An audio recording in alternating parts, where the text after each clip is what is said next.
Hi folks, welcome back to the channel.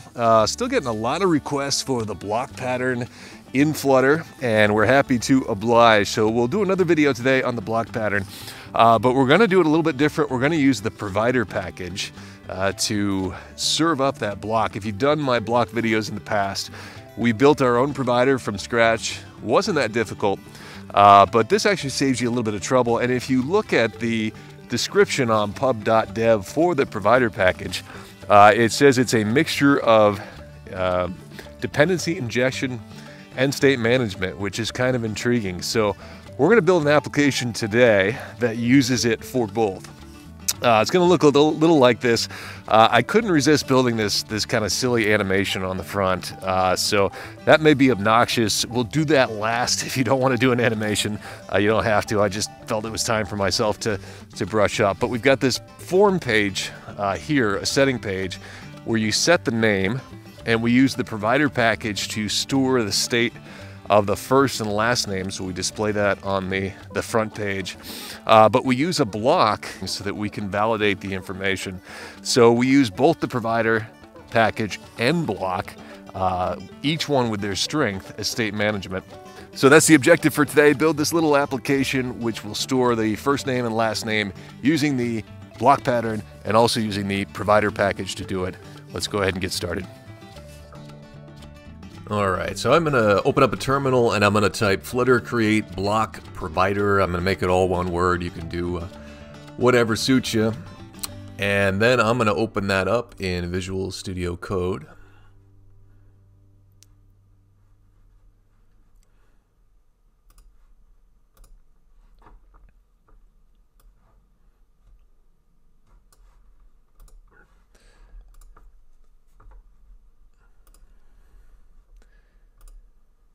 And why don't we start out by going to pub.dev, and let's get the packages that we need first.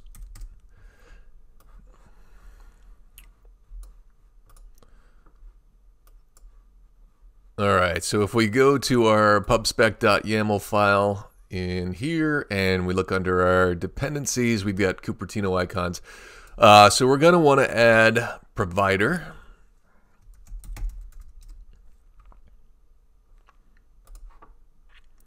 And like I said in the opening here, it says a mixture between dependency injection and state management, which is the bounds that we're going to test today. So if we go to installing, I've got version 3.2.0.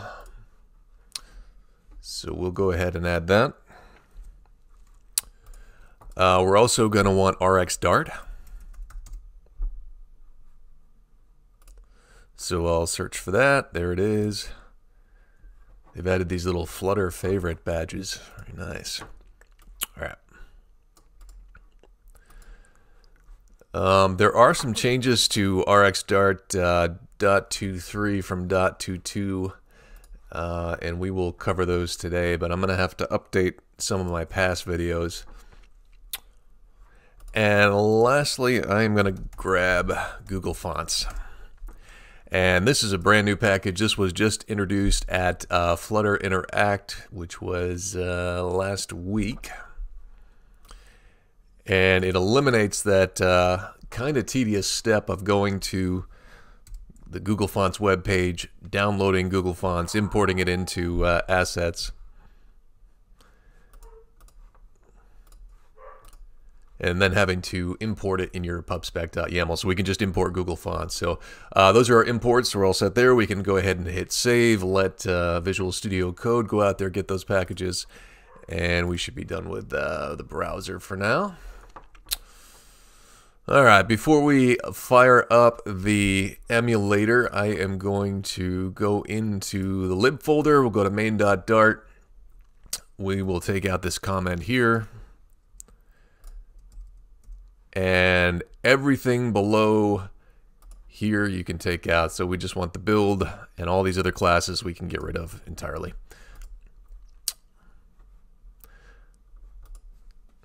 Okay, that nukes our demo app, and then in our lib folder we can add a, let's see, how do I want to do this? Let's add a screens folder. And inside that screens folder, let's add 2 files. Let's add welcome.dart. That will be our home page. And let's add settings.dart. And that will be where we set the name. And let's go to welcome. Let's do class.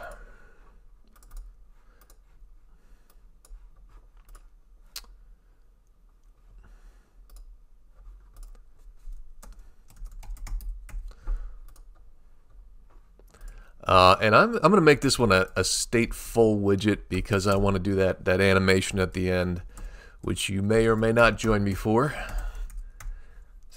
Whatever strikes your fancy, but I am going to make it a stateful widget here just so I can leave that option open at the end.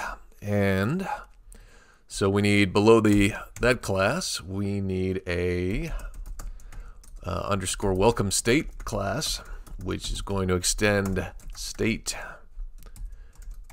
of type welcome.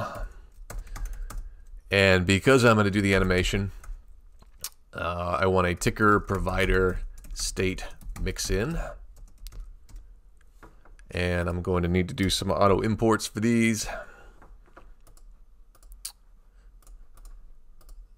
Up here in welcome. And so if you're not doing the animation, you can put that there. That's no problem. So there's welcome state. We want to create the state. And we will create underscore welcome state.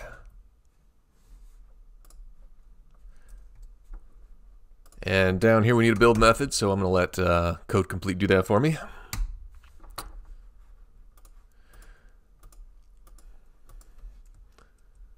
Alright, so then I will come back to main, and under home we will put welcome. And we will import that. Let the auto import do its thing. Brings that widget in. And so that will make it so when we start our app, it goes to that welcome page. I will go ahead and start the emulator now. We'll right click on main.dart. We will click start debugging. And while that fires up, we'll go ahead and set up our settings page. So we go to screens, settings.dart, and this is going to extend a stateless widget.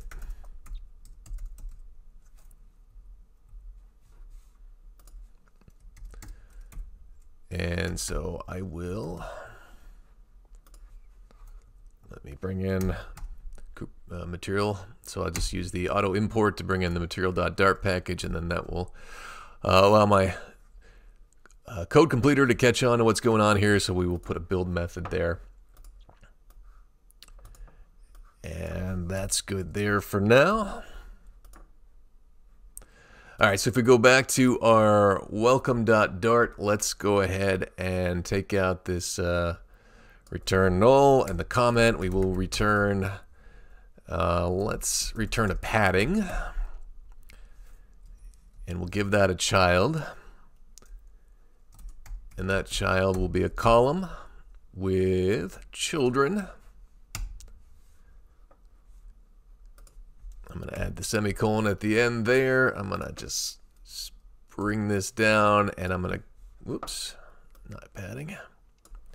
That's going to be the child, but I am going to add the padding here, and we will do edge insets. All, and we'll do 40. We're just going to get the text off the edge here. And we're going to do 3 text fields. We will do text welcome, and I'm going to give that a style, lowercase. All right, so here's where I'm going to use the Google font package. So ordinarily you would put a text style here. It's a little different with Google Fonts. You go ahead and do, and we're going to use the auto import, bring that in. You do Google Fonts, and then you do your dot, and you can pick any Google font that's out there. So I'm going to use I don't even know how to pronounce that. Lackey ready? Good enough. We're going to make it a font size of 40. A text style.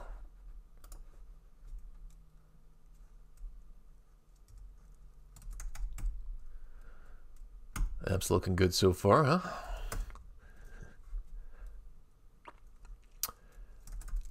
So we'll give it a text style. So rather than the text style in the style, it goes inside of the Google Fonts object under the text style identifier. So a little different syntax with the Google Font package. And there's some things you can only access inside of that text style property, and one of them is the color. Color's black. And that's good there. That's actually the default, but I actually had that set up for the animation later on, so we'll leave that like that. Great. I'm going to go ahead and reset the state so the application will work.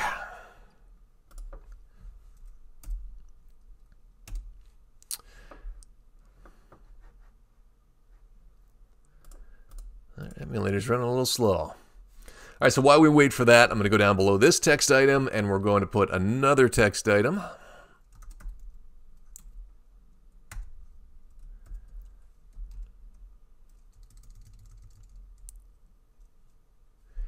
And this one is going to be, we're just going to put first right now. This is going to be the first name, so we're just going to put a placeholder in there because we are going to hook that up to our state, and we will load that out of the provider package eventually. And then last. And that should be good. So there we go, first, last. And we got black on black, so we can't see welcome. We might want to add a scaffold here. I think I forgot that. So let's go ahead and wrap the padding with a widget. It's impressive, isn't it? All right, scaffold. And replace child with body. And we should be looking much better. Bing. All right. All right, so let's go ahead and also do the same for our font styling down here. So I'm just going to take from welcome, we'll take everything after the welcome, we'll take the style down to here, and I'm just going to copy that in because we want it all the same.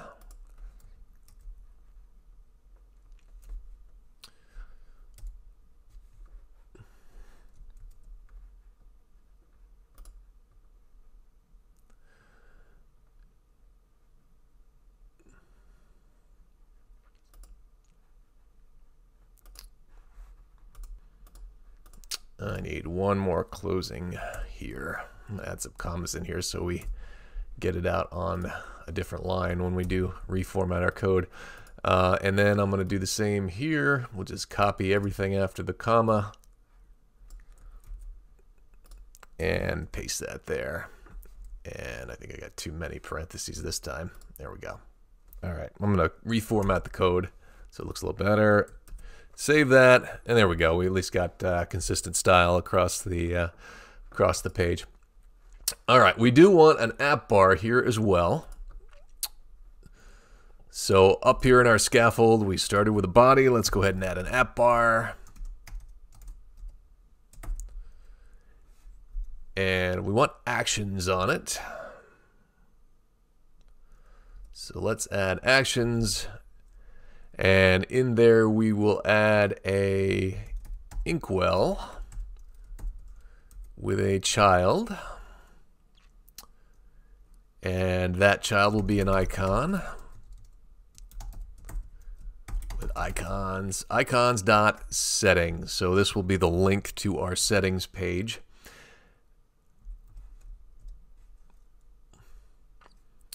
And on our inkwell, we will add an on tap method. And that will be a function which will be take us to our settings page. So let's do navigator. Get my fingers on the right spot of the keyboard. .of context.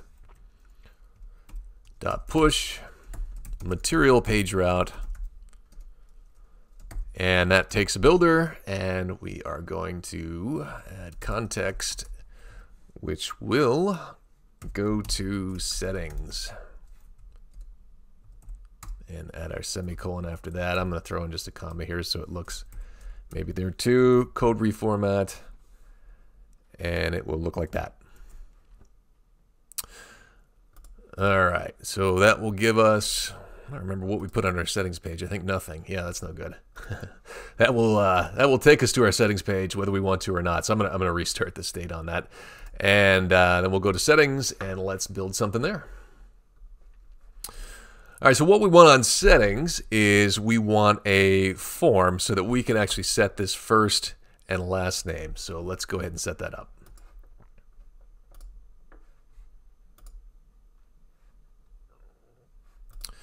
All right, so let's take out null and let's return a padding widget. Oh, sorry, a scaffold widget. I'm just wanting to skip that step today. It will have an AppBar, and that AppBar will have a title, and that title will be a text widget that says settings.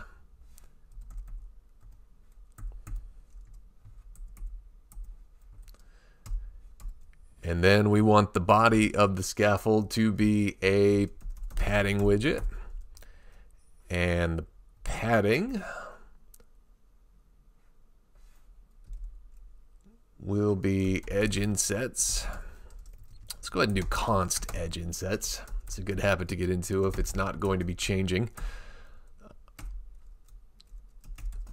All 8.0. So the const prevents the build from rebuilding that widget, and so that is a way you can optimize your application. Anytime you have things that aren't going to be changing, you can put a const in front of them, and that will tell Flutter that it doesn't need to rebuild that widget. Get you a little bit better performance. I'm going to code format.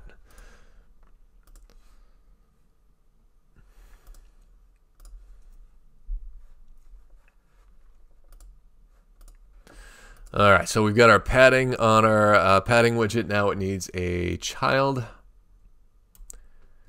And we're going to give it a child of a column. It's going to have children of widgets. And that's going to be a text field.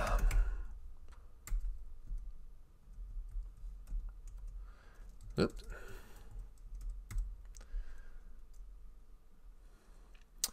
And that is going to have a decoration, and the input decoration is going to be label text. No, not style. Label text, first name. And we will do a comma. We'll do another text field, and it will have a decoration as well. It will be input decoration, and we will have a label text that says last name. And we'll have another comma, and we will have a raised button. That'll be our submit button or save button. You'll have a child. That child will be a text that says save, and it will have a onPressed method, which will be a blank function for now. And I am going to format that again. All right, I will save that. We will go ahead and hit the gear icon and look at what we just created. So we've got first name, we've got last name, we've got a save button there. So that is most of our front end. So let's start building the back end. So let's build that provider that's going to be state management for us, but it is also going to be a provider for the block that we're going to create. So inside the lib folder, let's create a folder called providers. We are going to have just one in there. And you can call it whatever you want. I'm just going to call it provider.dart on the outside here. Actually, let me call it name provider. Name underscore provider. Here we go. All right, and we'll make this inside. It'll be a class of name provider, and what makes this a provider is a mixin, which is change notifier. Like that. We're going to need to import the provider package. So if we just use the auto import, we get Flutter material.dart. We also need to bring in the provider package, which didn't come in automatically for us. So let's do package.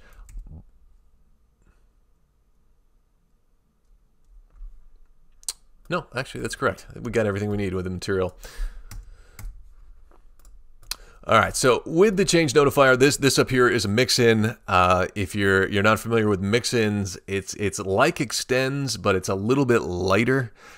So what we're doing is this is a class that has methods, has properties, and when we say with, we mix it in, and you can access those properties from that class within the class that you're in. The difference between that and extends being that you don't have to. You're not overriding methods that exist. You're not writing the same method and overriding it.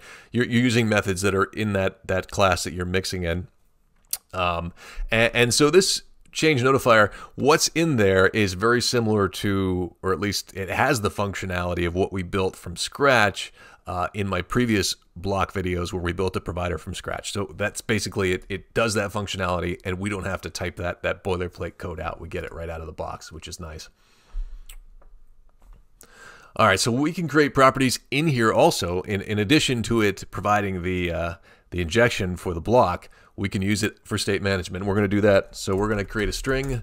We're going to create a property called underscore first name, and we are going to give it a default value of first. Then we're going to create a second string. We're going to call it underscore last name, and we're going to give it a default value of last. All right, now we're going to create two getters. So let me type these out, and then I'll explain them. So we get string get first name goes to underscore first name. And then string get last name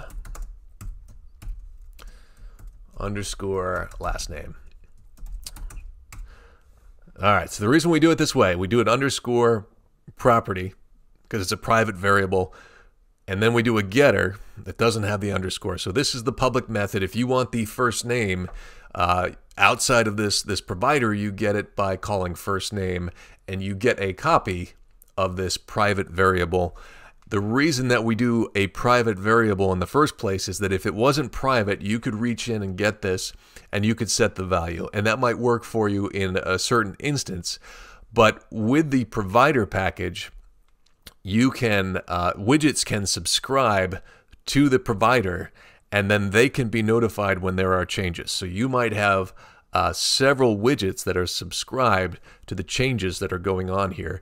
And when you set a value, which we'll do in a second, you need to tell the provider package, notify every widget that is subscribed that value has changed. And if they were able to reach in and grab those properties from the outside, you can't control that process. So that's why we do it this way. So to complete that thought, let's do a setter. Let's do void set first name string, and the input will be first name. We'll do curly braces, and there you go. So if you come from Java, that looks very familiar, right? So our inside variable, our private variable, is set by what is passed into the function. Nobody knows it, right? If the several widgets are subscribed to the first name field, they have no idea that you just changed it until we do this. When you say notify listers, and that says notify every widget that's subscribed to that value that it has changed. If you don't do that, you haven't really done anything. All right. And so we have set the first name. We now want to set the last name.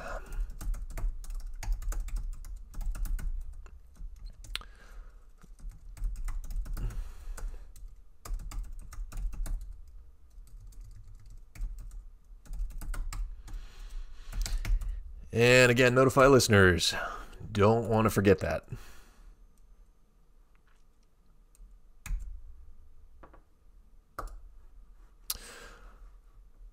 Okay, so that is the provider. Like when we set up the blocks in my other videos, you have to put this somewhere in the widget tree. If you want to be able to subscribe to it, it has to be above whatever you're subscribing to. So that might be anywhere in your application, but if it is at a certain level, you cannot subscribe to these variables in here if your widget is above it. So we're going to set this on the material app, which makes a ton of sense for us because our widgets are below that. And that will make sense. I mean, that's going to get everything in your application, which may be fine. There's no performance hit for being higher or lower, but it just may make sense for certain widgets to be, or certain providers to be lower in the tree than others. All right. So let's wrap that material app with a widget. And we're going to call that widget a change notifier provider. And that is going to need a create method. So down below we create. We give it a build context of context. And that is going to go to a name provider, which we're going to need to import.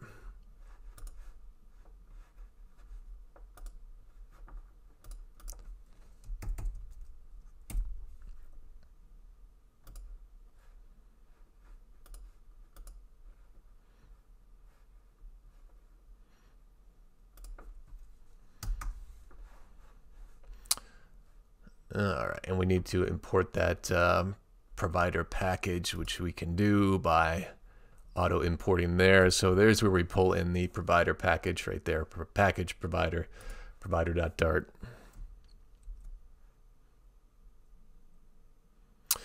All right, so with that, we have, if we recall in our name provider, we have set the first name and the last name variable to first and last. So let's go back to our welcome screen. So we go to screens, welcome.dart, and let's replace the placeholder that we had here with the values from that provider. So we need to bring it in. And we can do that up here in the build method. We can bring in provider.of, and we'll need to auto import. So there we go. We bring in the provider package of, and we can do of a context here. All right, this is a generic, so we can give it a type, which we want to do, and the type is our name provider. That's what we've created, and we also need to import that. So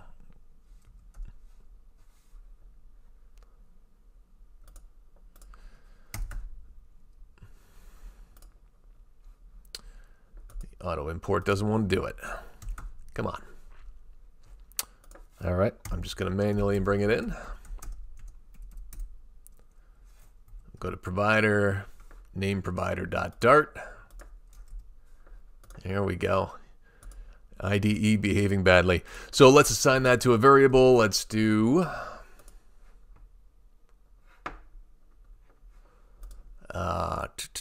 here we go. Final. Let's call that ProviderData. And we will get that minus sign there. We set that equal to there. And so that's going to give us an instance of that provider. And we can access the first and last name from there. And so down here where we are getting first, instead of first, let's do ProviderData dot first name. And instead of last, let's do ProviderData dot last name. And if we reset our state, we should see no change in our application.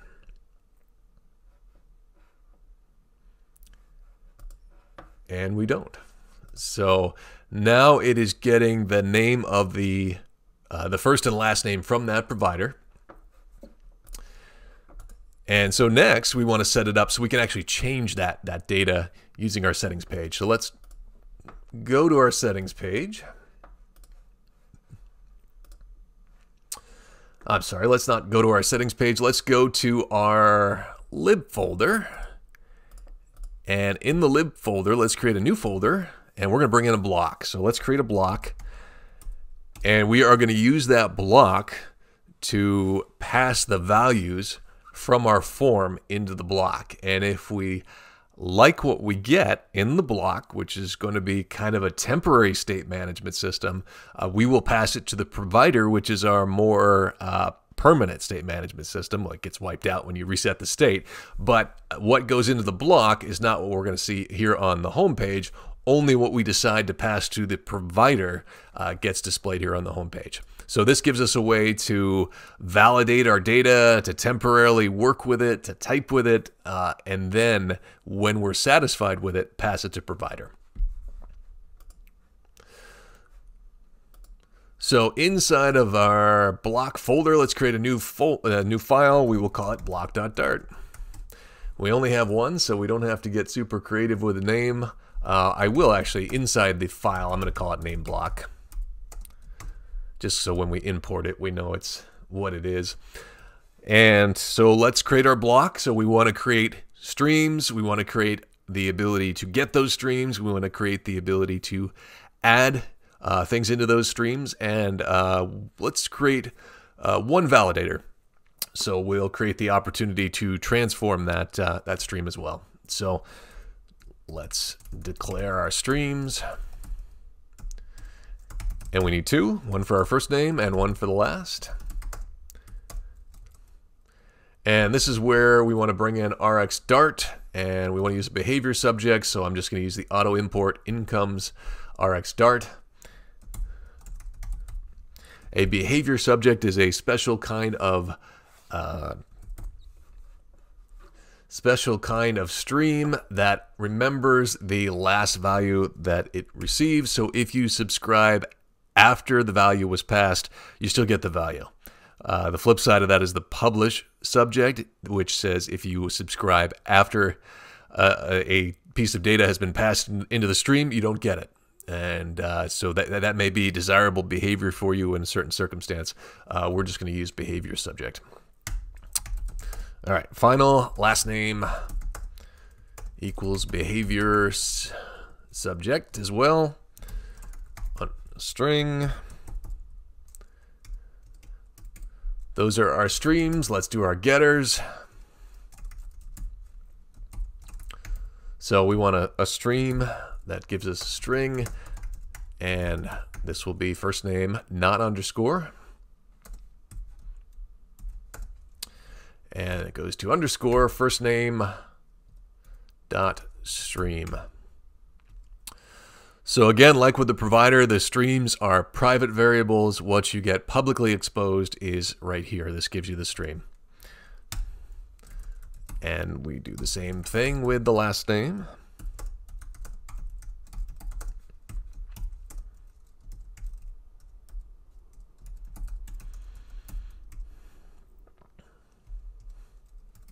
And then we want to set, so we will have a function that takes in a string and gets first name, change first name, and then we do underscore first name dot sync dot add. So this is the block sync. When somebody wants to change this value, they will call change first name. They will pass a string in, and that string will go into the sync, which it will move it along the line. And if it is valid, it will come out the other end of the stream. If there is an error, it will pass an error to the people who are subscribed to that stream, or the widgets that are subscribed. So we do the same for the last name. I want a capital L there, change last name. And underscore last name dot sync dot add. All right, anytime we open up streams, we also want to provide a dispose method to close them. Oops. There we go. LastName.close.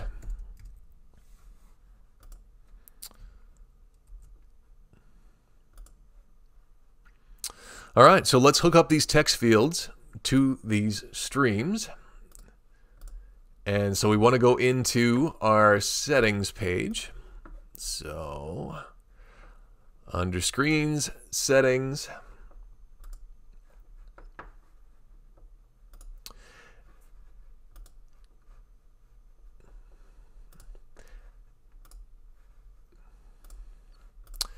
and each one of these text fields, as well as the raise button, we're going to want to put a StreamBuilder around them so that it is responding to the stream. We're going to want to bring in our block first. So let's go up to our build method, right up here above the scaffold, and let's bring in our block. All right. We actually can't do that yet, so I'm a step ahead of myself. So let's go to our provider. So let's go to name provider, and this is where we're going to use the dependency injection portion of the provider. So right now, all we've done up here is we have used the state management portion, but now we're going to use the dependency injection. So under our variables here, we're going to bring in a name block. All right, we're going to have an underscore because we want that to be private. I'm going to use the auto import to bring that in. All right. And then we want a getter for an instance of the block. We don't want them to be able to get that block inside the provider. We want them to be able to get an instance that we pass to them. So we're going to do a getter, and that will be block. And that will go to that private block variable. Okay, and that's it. And this does, if you've done the videos I've done in the past, we set up a provider and we wrote some code to kind of go up and down the tree and find it. That's what's happening. Provider is going to do that for us. So when we come back here to our block, we come to our settings and we want our block.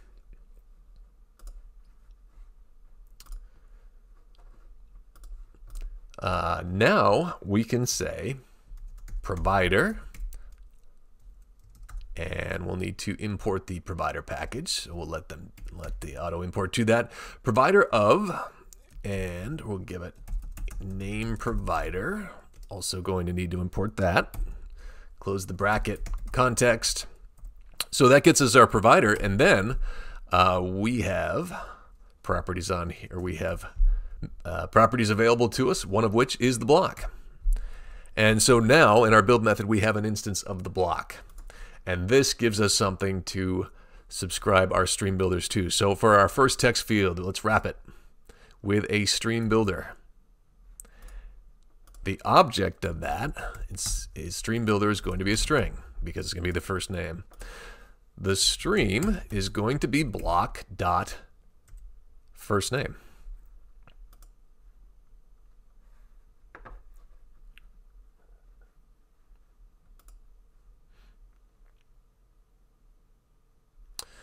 And we've got our decoration unchanged. We want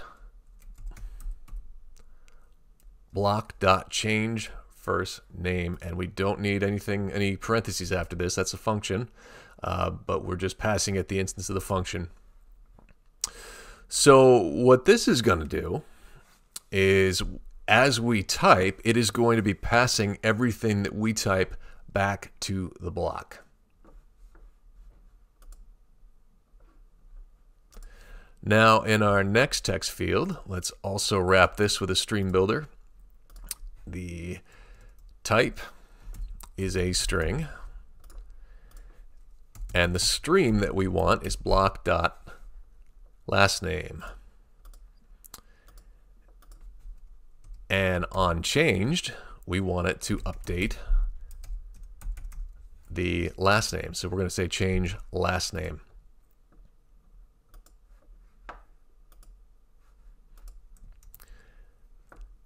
And we confused the heck out of it. Let's go ahead and reset our state. All right. hit the gear. Oh, it's because we haven't initiated it yet. Yep. I'm going to put a little space in between the button before I made it go berserk. I just noticed the button was a little too close there. So I'm going to do a size box. I'm going to do a height of just 10 is fine. And put a comma after that. And that will put some space between the raise button and the text field. So our block has not been initialized, and so we need to do that somewhere. And again, the provider provides a great place to do that. So let's add a constructor to our provider. So we go to name providers name underscore provider, and let's create the block when the provider is created. So underscore block becomes instance of the block. So when that provider is created, the instance of the block is also created. And now by accessing the provider, you are able to access the block as well.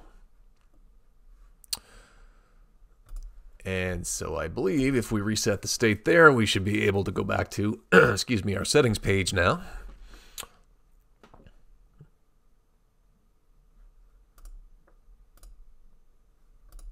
And there it is. All right.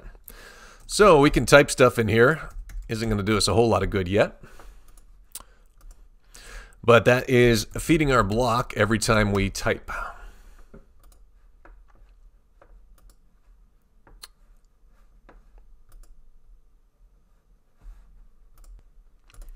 Now, the point of having a block would mean that we actually want to do something with that data as we're typing. Otherwise, we could just let the text field kind of do its thing.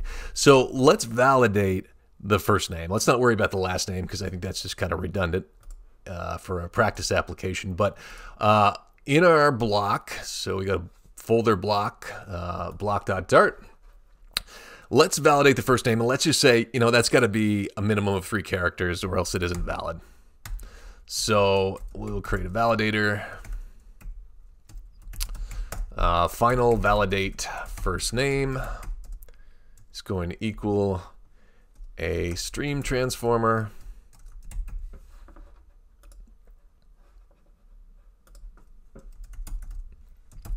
It will accept a string. It will pass a string.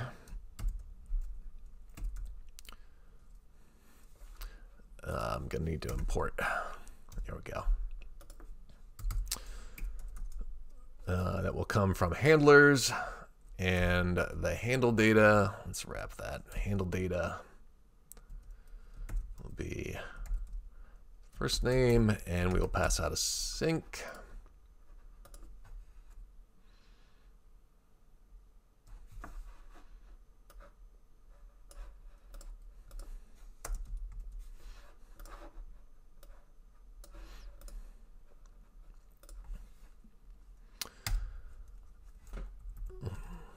Put our semicolon there. So our validator will be if fname.length is less than 3, we're going to call that an error. And we create an error by sync.addError. And then we can add any message here we want. So I'm just going to say it's a minimum of 3 characters. Else sync.add fname. So if it's less than 3 characters, we dump an error into the sync. If it is more than 3 characters, or is 3 characters or more, we go ahead and add it to the sync so it can come out the other end. Otherwise, we get an error. And so I'll just type something here, and we won't get anything yet. See, we can see it's not quite an error yet.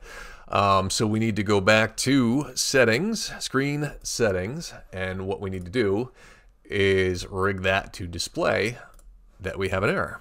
And we can link right into into the error message.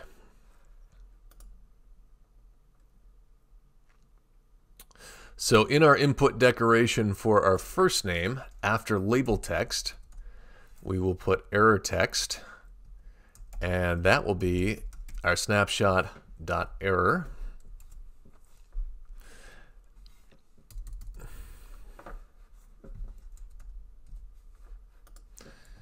And I'm going to go ahead and, oh, I guess I don't need to. I need to get off of that. There we go. Get over to the emulator. And let's go ahead and reset the state.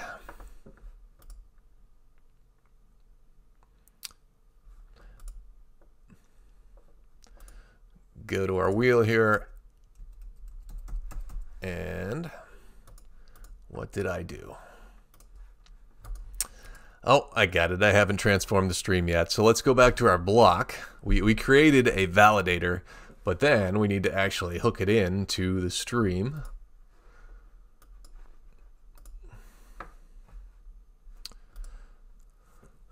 So when we do a getter for first name, we don't just want the stream.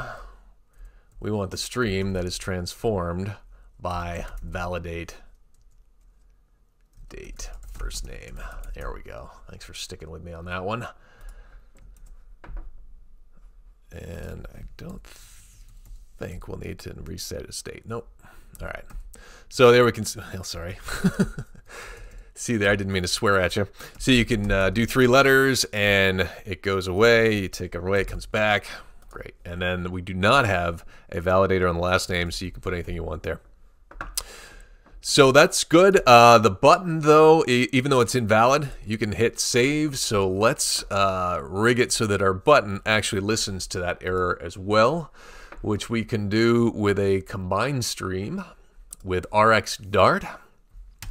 So we'll just, down here in our getter, we'll create a stream. We don't actually need a separate variable for this one because it's just the combination of the two. So we want a stream of Boolean, and we will get, we'll call that name valid. All right, and this is where RxDart changed with version .23 from .22. Used to do observable in here. You now do Rx, and that needs to be imported. Right, do Rx, and with RxDart, we're going to use combine latest 2. This gives us an option to combine 2 streams. You can see from the options there, you can combine just about any number of streams. And we will combine our first name stream and our last name stream, the only 2 we got. We're going to have a combiner method, and we'll just put the AB goes to true and a semicolon at the end. There we go. So this is our stream A, stream B. You can name them in here anything you want, but this basically says if these are producing a value, then go ahead and put out true. That's all we want is if they're not putting out a value, it won't put out true, and that tells our button that, hey, I should be invalid. Let me widen that a little bit. There you go. Okay, so now that we have this stream that we can subscribe to, we can subscribe the button to this stream, and it can pass out true when it has 2 valid values, which is going to be 3 or more characters in the first name and just anything in the last name. If it's got nothing in the last name, it won't read it as valid, but just if anything's there, it'll be okay. So let's go to screens, settings.dart, and we will wrap our button in a StreamBuilder.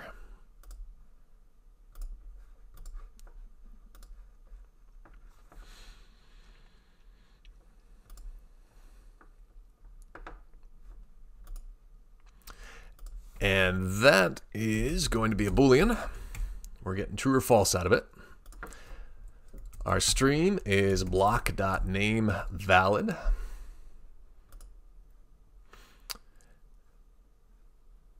And our onPressed,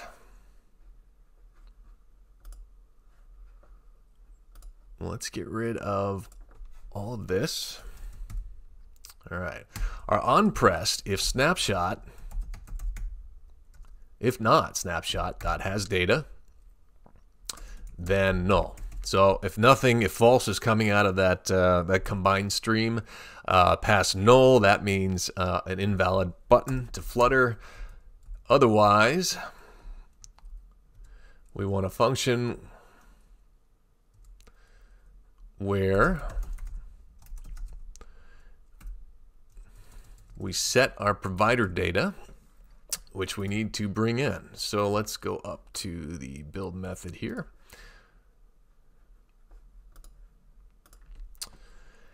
And let's bring in our provider, because our provider is where we're going to set the variables that we want to display on the welcome screen. So we're using that as kind of our more permanent state management for those variables. So we will do ProviderData equals provider.of. This is the same thing as above. And so we brought it in twice. We brought in the provider here, but in this instance, we decided to just go ahead and bring in the BLoC property and make that a variable. In this one, we're bringing in the whole provider, and we're calling it ProviderData, which gives us a variable to latch onto down here. So we can say ProviderData.setFirstName, and let's just put blank in there. ProviderData.setLastName. We'll just put blank for now. And then we want to navigator.pop.context.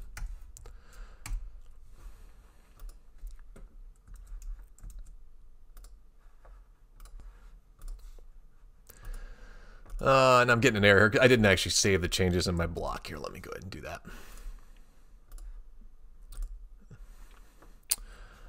I'm just going to go ahead and reset the state as well. All right. Yeah, so now when I come in here, this is grayed out. And once I put something in here in the last name, it's active. But if I have less than 3 characters here, it's grayed out. That's exactly what we want. All right, so why did I put blank here as the setters? Well, we need to get the first name and the last name, and we really have nowhere to actually get it from. Remember, we've been passing it to the BLoC for validation, but that's a stream, and that's not really what we don't want to just set a stream here.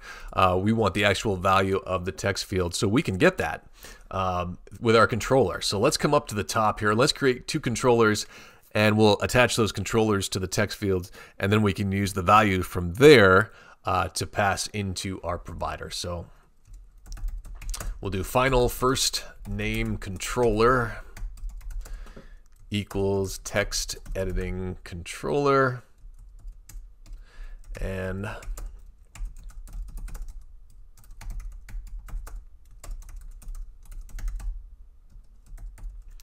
last name. So now we have 2 controllers, and we can attach them to these text fields.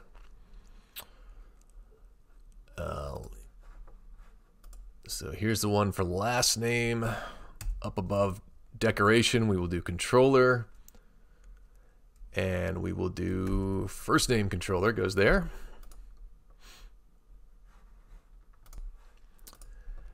And then our I'm off by 1. That's where our last name controller goes there. And I skipped right by first name controller. There we go. First name controller. And now we get something that we can put into the provider. So we can do first name controller dot text. Go there. And the first name controller dot text. Whoops. Last name controller right there.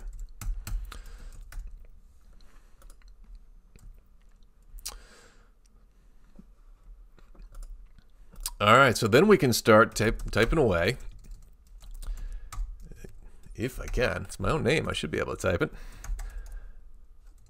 There we go. And when we hit the save button, it's going to pass that to the provider, and it's going to bring us out to the welcome page because we did navigator.pop.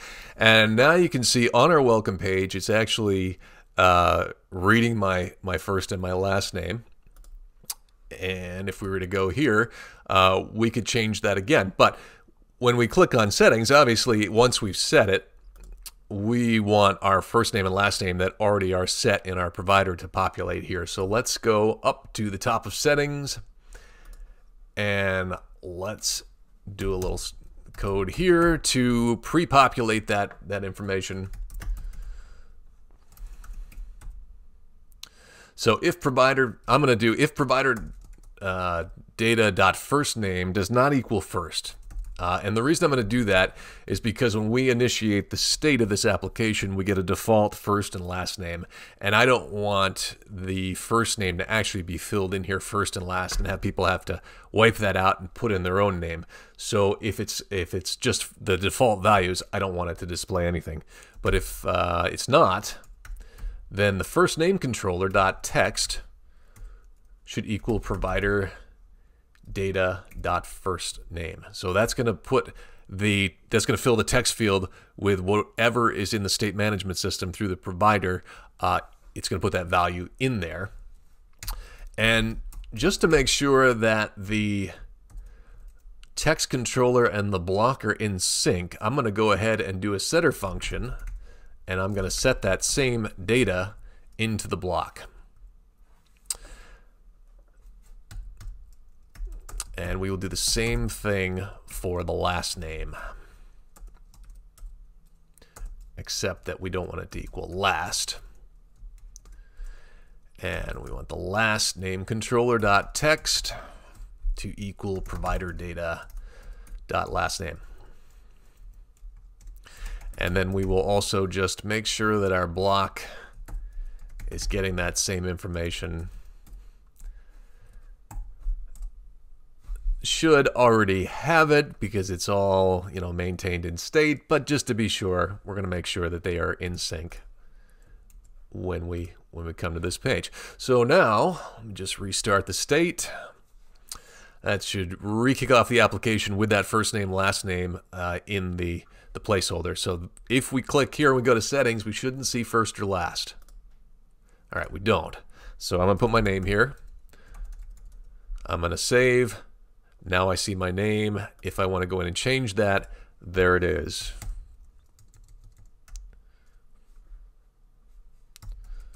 Let's go with Andrew. Make my mother happy.